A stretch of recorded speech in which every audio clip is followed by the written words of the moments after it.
All right, welcome everyone. This lesson comes to you from Tutorial Haven, and today we're going to be detectives. We've got a classic chemistry mystery to solve, and trust me, cracking this case is going to be a massive help for you to just crush those exam questions. So let's just jump right in with a really big question. Can you actually destroy matter? I mean, really destroy it. We're about to look at a super simple experiment that, on the surface, looks like it breaks one of the most fundamental rules of science, but is that really what's going on? Let's find out. All right, so our investigation starts right here. We're calling it the case of the missing mass. And all we're going to do is mix two things I bet you have in your kitchen right now, some baking soda and vinegar. And we're going to watch something kind of weird happen to their total weight. Okay, here's how it goes down. Super simple. First, we put our 2 cups, one with baking soda, one with vinegar, on a digital scale. Gotta get that starting mass, right? Then, we just mix them. And look at that, you see all that fizzing and bubbling? That's it, that's the chemical reaction in action. And once all that excitement dies down, we're gonna weigh it all one more time. And this is where it gets interesting. Here's our mystery. The scale shows the final mass is actually less than what we started with. It's like, poof, some of the matter just disappeared into thin air. So the big question is, where did it go? Okay, to solve this, we've got to zoom in, way in. We need to see what's happening at the molecular level. It's time to learn a little bit of the language of chemistry. We need to crack the chemical code. And that language starts with something called a chemical formula. Now, the easiest way to think about this is like an ingredient list or a recipe, but for a single molecule. The letters are your ingredients, the elements. And those little numbers, the subscripts, tell you how much of each ingredient you need. So everyone knows H2O, right? That just means you've got 2 hydrogen atoms and 1 oxygen atom. Simple as that. So for our experiment, the baking soda and the vinegar, they're both made from these 4 main elements: sodium, hydrogen, carbon, and oxygen. These are the basic Lego bricks we're playing with here. Okay, now here it is, the big clue. This is what a balanced chemical equation looks like. It's the full recipe. On the left, you've got what you start with, the reactants, and on the right, what you end up with, the products. And if you look closely at the products for our reaction, you see that? CO2, carbon dioxide. And what do we know about carbon dioxide? It's a gas. Aha, a gas. So that fizzing and bubbling we saw, that was a gas being made. So how does that solve our mystery? Well, that brings us to the great escape. See, the problem wasn't the chemistry, it was the cup. We were working in what scientists call an open system. The cup was open to the room, right? So when that carbon dioxide gas was created, what did it do? It just floated away. It escaped into the air. And here's the key, it took its mass with it. Now, if we wanted to prove this, we'd have to do the experiment again in a closed system, something with a lid on it, like a sealed bottle, so the gas has nowhere to go. And this whole thing perfectly illustrates one of the most fundamental, absolutely crucial laws in all of science, the law of conservation of mass. It's so important. It says that matter can't be created or destroyed.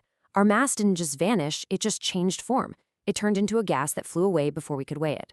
That's all.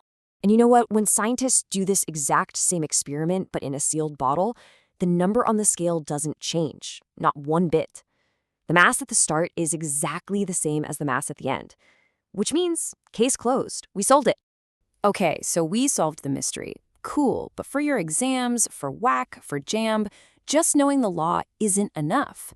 The reason this law is so powerful is that it lets us do calculations. We can actually predict, down to the gram, how much stuff a reaction will make. It's like a superpower. Let's get into how that works. Right, so if we're going to calculate things with atoms, we have a problem. They're tiny and there are billions and billions of them. You can't just count them. So chemists came up with a special unit for counting them, and it's called the mole. And I'm telling you right now, if you want to pass your chemistry exam, you have to understand the mole. It is the key. So what is a mole? It's just a number, a really, really, really big number.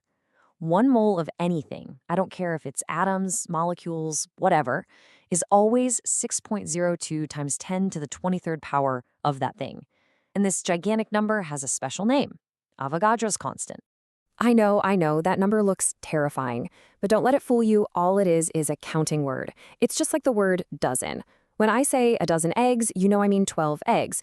A dozen just means 12. Well, in chemistry, a mole just means 6.02 times 10 to the 23rd.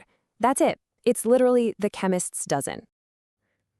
Okay, so let's put it all together. How do we use this law of conservation of mass and our new friend the mole to answer those calculation questions you're definitely going to see on your exams? Well, this whole area of chemistry has a fancy name. It's called stoichiometry, and it's all about using those balanced equations to figure out how much. All right, exam time prep. You need to burn these 4 things into your memory. Ready? Number 1, the law of conservation of mass. Mass N equals mass out. Always. Number 2, your balanced equation is your recipe book. It gives you the perfect ratios. Number 3, the mole is your magic translator. It turns grams from your scale into the number of atoms you're actually working with. And number 4, this one's a pro tip. If a question gives you 2 starting amounts, look for the limiting reactant. That's just the ingredient you're going to run out of first. It's the boss of the reaction. It decides when everything stops. And here it is, your foolproof 4-step guide to solving these problems. Do this every single time and you can't go wrong. Step 1. Write down and balance that equation. Non-negotiable. Step 2. Take whatever number the question gave you, usually it's in grams, and convert it into moles. Step 3. Now use the ratio from your balanced equation, your recipe, to find out how many moles of the other thing you have. And finally, step 4. Convert those moles back into whatever the question wants. Grams, liters, you name it. That's the system. Learn it, use it, love it. Okay, to wrap things up, I'm going to leave you with a little brain teaser. Think about a big, heavy log burning in a fire. Afterwards, all you have left is a tiny, light pile of ash. The mass is obviously way less. So does that violate our big law of conservation of mass? Or is something else going on? Think back to our experiment. Think about that escaping gas. Where did the rest of the log's mass go? I hope this session from Tutorial Haven has really cleared things up for you. Now go and ace those exams.